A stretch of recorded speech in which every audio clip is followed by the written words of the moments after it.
cats of the Jersey Shore ringing the opening bell at the New York Stock Exchange yesterday. Why do we show you that? Because joining us now on the set, Republican Governor of New Jersey, Mr. Chris Christie. Also joining us from Capitol Hill, Republican Congressman from Arizona, John Shadegg. Gentlemen, welcome to you both. I've got to take you to task, Christie. I'm ready. Vicious attack on the cats of the Jersey Shore on Sunday on ABC. Could you, sir? Well, listen, you saw them ringing the bell at the New York Stock Exchange. That's where they belong. They're New Yorkers. Let them ring the bell at the New York Stock Exchange and stay away from New Jersey. And I can tell you, growing up in New Jersey, they're not quite the reflection of what we're looking for out of the state. Please, they parachute these people in here and then try to, like, we don't have enough problems in New Jersey. I need Snooki in the situation. I got enough problems. I love it. Well, let's talk about some of those problems. You become a conservative hero for your budget slashing. He's Governor Wrecking Ball. They're calling you Governor Wrecking Ball, the human bulldozer. Oh my God. I don't know. You know, the $11 billion budget deficit you guys have there. How are you handling that and all the heat you're taking from some circles on it? Well, we've handled it. I mean, we passed the budget 2 days early on June 28th, closed an $11 billion budget gap without any new taxes or tax increases on the people of New Jersey. And there were a lot of hard cuts and difficult things to do in there. But the fact of the matter is we're trying to treat people like adults. They know that we're in awful shape, and they know that no one else is around anymore to pay for the problems that won't hurt them. And so we need to go at these problems head on. That's what I'm doing. And what about the argument that this is a time where we need more spending? We've heard that from a lot of people. We need more stimulus right now to get the economy moving. It's wrong. I mean, it's just dead wrong. I mean, more spending with what? The federal government continue to print more and more money and leaving that debt for our kids. And eventually it's going to just grind our economy down even further. So listen, it would be nice to say we should have more spending. Everybody loves to spend money. But the fact is we have to start doing the hard things to dig ourselves out of this hole. Well, we'll talk about this a little more coming up. I want to get the congressman in here, but especially about some of those who are feeling maybe you're cutting them a little too much, and teachers feeling the squeeze. We're going to play something for you coming up. But first, let's bring in Congressman John Shadegg, our friend to the show for quite some time now. And Shadegg, let's first of all talk about your state, the Justice Department suing Arizona over its immigration law. Where do you stand on this? Do you think this is a mistake by the administration? First, I've got to say I'm a great fan of the governor's, and I think he had it just right. The government is wasting money, and I think this lawsuit is a fantastic example of a waste of money. Maybe this lawsuit maybe this law will not work out to solve the problems that Arizonans wanted to solve, but what's the point of the lawsuit? Why don't we let the law go into effect, which will happen tomorrow, absent an injunction by the judge, and then why don't we see if there are problems, and then, in fact, the state might be willing to fix those problems. But instead, we need to file a lawsuit and pay all those lawyers. I think the governor's right.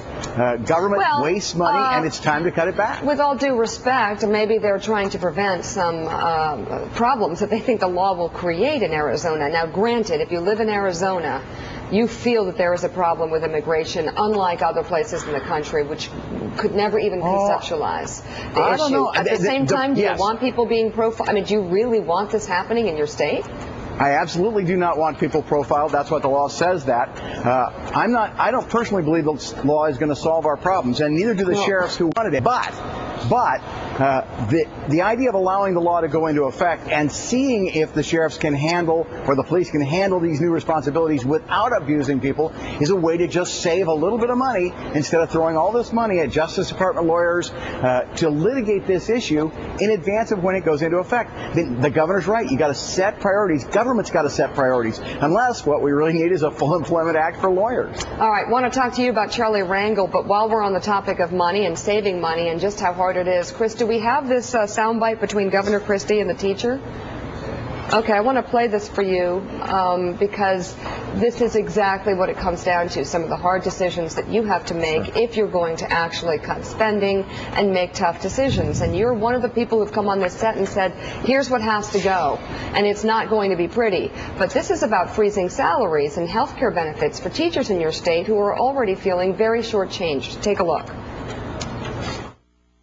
You're not compensating me for my education, and you're not compensating me for my experience.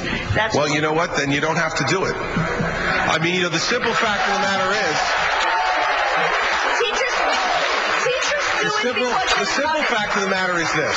Teachers do it because they love it. Well, that's good. the Well, only then- reason I do it. Well, and listen, and teachers go into it knowing what the pay scale is. Okay, welcome to your world. Yeah, it's fine.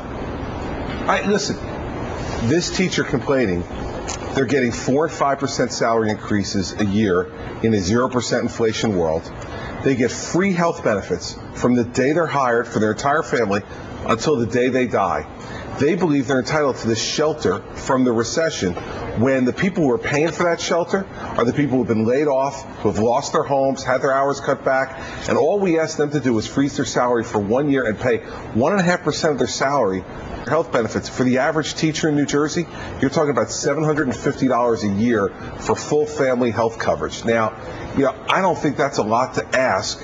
And I don't think we can continue anymore to be having the good people of New Jersey who have been laid off and all the rest. As much as I love teachers, everyone's got to be part of the sacrifice. So the question I have is, how do you do this in other states? How do you make this politically palatable? And you have a spine, but I got to tell you, a lot of other politicians don't. Well, they better get one, because the times demand it. And if what you're going to do is just play the same old game and not speak directly to people and not treat them like adults, then you are bound for failure. And listen, all I'm doing is speaking the truth as I see it. And, other people have to make their own judgments. Are you not worried, though, about spending in your state in terms of those teachers who are actually going to be taking these cuts, whether they're going to be able to keep spending in the state and what that means to the economy? I mean, first of all, they're not taking any cuts. I asked them to take cuts, and they said no. So what cuts are they taking? These teachers are still getting their 4 or 5% increases. That interplay that you just saw was about me trying to convince people that they need to take a freeze, but in the end, they didn't. The state teachers union said, listen, they had a rally in Trenton against me. 35,000 people came from the teachers. You know what that rally was? The Me First rally. Pay me my raise first. Pay me my free health benefits first. Pay me my pension first. And everybody else in New Jersey, get to the back of the line. Well, you know what? I'm not going to sit by and allow that to go unnoticed. So we'll shine a bright light on it, and we'll see how the people react. And I think we are seeing how the people in New Jersey are reacting, and that's how you make it politically palatable in other states in the country. Just shine a bright light on greed and self-interest. Oh, interesting conversation narrative.